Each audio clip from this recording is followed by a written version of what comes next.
தெய்வத்தின் குரல் இரண்டாம் பாகம். ஜாதி முறை, பிறப்பாலேயே குணமும் தொழிலும்.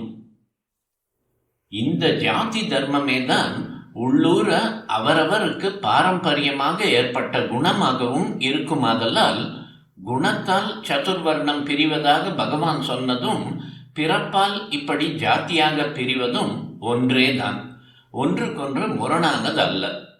தியரி, பிராக்டிஸ் என்று வெவ்வேறு விஷயங்களை சொல்கின்ற தோஷம் பரமாத்மாவுக்கு ஏற்படவில்லை. பரசுராமர், துரோணாச்சாரியார் இவர்கள் பிராமணராயினும் க்ஷத்ரிய குணத்தோடு இருந்தார்களே. தர்மபுத்திரர் க்ஷத்ரியராயினும் பிராமண குணத்தோடு இருந்தாரே. விஸ்வாமித்ரர் புஜபல பராக்கிரமத்தோடும் ராஜச குணத்தோடும் இருந்துவிட்டே அப்புறம் பிரம்ம ரிஷி ஆனாரே என்றால் இதெல்லாம் கோட்டியில் ஒன்றாக இருந்த எக்ஸப்ஷன்கள், விதி விலக்கு தான். எந்த ரூல் ஆனாலும் எக்ஸப்ஷன் உண்டோ இல்லையோ. பொதுவாக வெளிப்பட வேறு குணம் தெரிந்த போது கூட உள்ளூர பிறப்பால் ஆன ஜாதி தொழிலுக்கேற்ற குணம்தான் இருக்கும் என்ற அபிப்பிராயத்திலேயே பகவான் காரியம் பண்ணினதாகத்தான் தெரிகிறது. அதெப்படி பிறப்பே குணத்தை தொழிலுக்கேற்றதாக அமைத்து கொடுத்தது என்றால், இண்டிவிஜுவாலிட்டியுடன், தனித்தன்மையுடன், ஹெரிடிட்டி, பாரம்பரியம் என்பதும் சேர்ந்தேதான் ஒரு மனுஷனை உருவாக்குகிறது என்று இக்கால சைக்காலஜியும் சொல்கிறதல்லவா. ஒருத்தனின் குணம் உருவாகும் முன்பே அவன் தலைமுறை தத்துவமாக வந்த ஒரு தொழிலின் சூழ்நிலையிலேயே வளர்ந்து தானாகவும் கற்றுக் கொடுத்து தெரிந்து கொண்டும் அந்த தொழிலை எடுத்துக்கொண்டதால் குணமே தொழிலை அனுசரித்து ஏற்பட்டது. நமக்கு இன்று ஏற்பட்ட தொழில் இது என்று அவரவரும் துராசையோ போட்டியோ இல்லாமல் நிம்மதியாக பிரிந்திருந்து தொழில்களை செய்து கொண்டு மொத்த சமூகம் ஒற்றுமையாக இருந்த காலத்தில் இப்படிப்பட்ட சூழ்நிலையில் பிறந்து அதிபால்யத்திலேயே அந்த தொழிலை பார்த்து அதிலே ஒரு பற்று, ஆப்டிடியூட் உண்டானதால் பிறப்பு படி செய்வது குணப்படி செய்வதாகவும் ஆயிற்று. இப்போது சீர்திருத்தவாதிகள் என்ன சொன்னாலும் பழைய ஏற்பாட்டில்தான் திறமை, குணம் இவையும் தொழிலோடு அனுசரணையாக கலந்து இருந்தன. ஒருத்தன் தன் குணத்துக்கு அனுசரணையாக தொழிலை செய்தான் என்றால் அது பழைய தர்மப்படி செய்த போதுதான் இருந்தது என்பேன். இப்போது இதை தலைகீழாக மாற்றி திரித்து பேசுகிறார்கள். இப்போது மனோ தத்துவத்தை ரொம்பவும் ஆராய்ச்சி செய்கிறவர்கள் கூட என்ன சொல்கிறார்கள்? ஒருத்தனின் குணத்தை, திறமையை, மனோபாவத்தை நிர்ணயம் பண்ணுவதில் ஹெரிடிட்டிக்கும் பாரம்பரியத்துக்கும் அவன் இருக்கிற என்வாயரன்மெண்ட்டுக்கும், அதாவது சுற்று வட்டாரத்துக்கும் மிகுந்த முக்கியத்துவம் இருக்கிறது என்கிறார்கள்.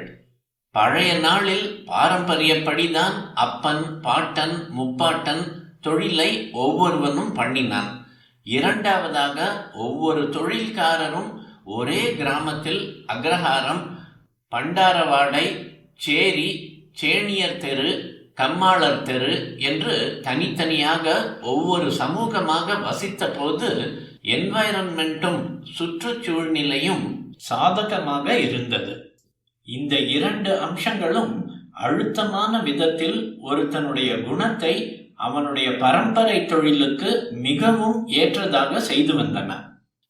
இந்த விஷயத்தை நான் சொல்வதை காட்டிலும் காந்தி சொன்னதை எடுத்து காட்டினால் சீர்திருத்தக்காரர்கள் ஒத்துக்கொள்வீர்கள்.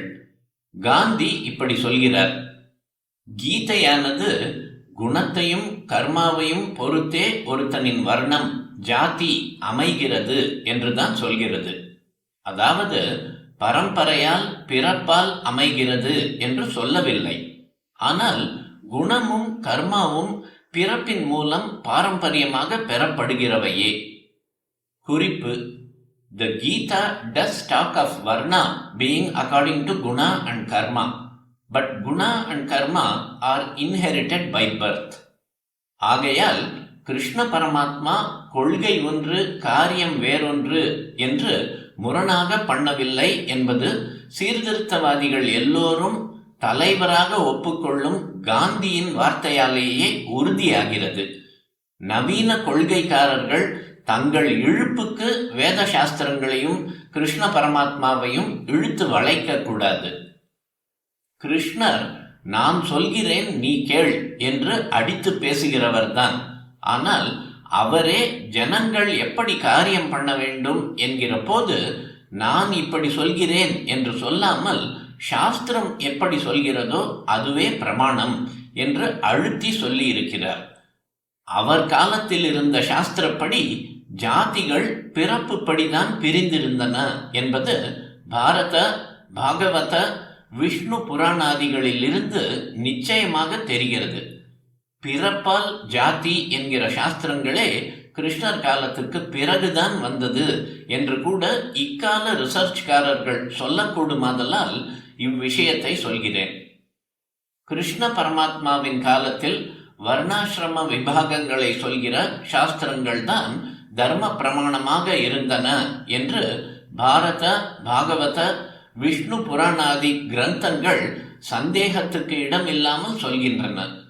இவ்வாறாக பிறப்பின்படியே வர்ண விபாகம் செய்யும் சாஸ்திரங்கள் அனுஷ்டிக்கப்பட்ட காலத்தில்தான் பகவான் ஸ்பஷ்டமாக யசாஸ்திர விதிமுத்ஸ்ருஜ்ய வர்த்ததே காமகாரதஹ ந சித்திம் அவாப்னோதி ந சுகம் ந பரங்கதிம் தஸ்மாத் சாஸ்திரம் பிரமாணம் தே கார்ய வியவஸ்திதோ ஞாத்வா சாஸ்திர விதானோக்தம் கர்ம கர்த்துமிஹார்ஹசி.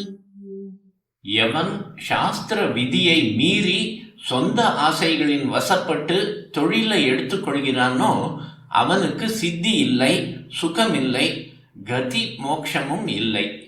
எந்த தொழில் செய்யலாம், எது செய்யக்கூடாது என்று வரையறுத்துக் கொள்வதற்கு சாஸ்திரம்தான் பிரமாணம். இப்படி சாஸ்திரோக்தமான வழியை உணர்ந்து அதன்படி தொழில் செய்வதற்கு உரியவனாகவே இருக்கிறாய் என்று சொல்லி இருக்கிறார். குறிப்பு: கீதை 16.23-24. இதனால் அவர் பிறப்புப்படி ஜாதி என்பதைத்தான் நிர்தாரணம் பண்ணுகிறார், வலியுறுத்தி நிலைநாட்டுகிறார் என்பதில் லவலேசமும் சந்தேகமே இல்லை.